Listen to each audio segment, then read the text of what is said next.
আর আজকে আমার মসজিদটাকে গুলি করে রক্তাক্ত করছে।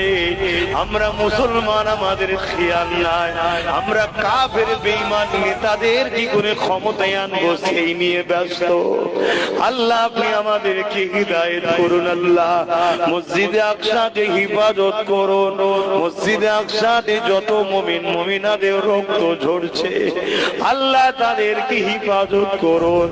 জালিমদেরকে আপনি ধ্বংস করে দেন, জালিমদেরকে আপনি বরবাদ করে দেন।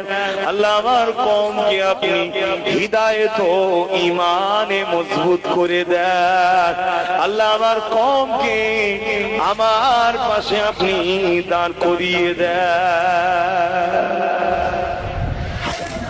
আয় আল্লাহ, আমার দেশে দেশবাসী এবং আমার বাংলাবাসী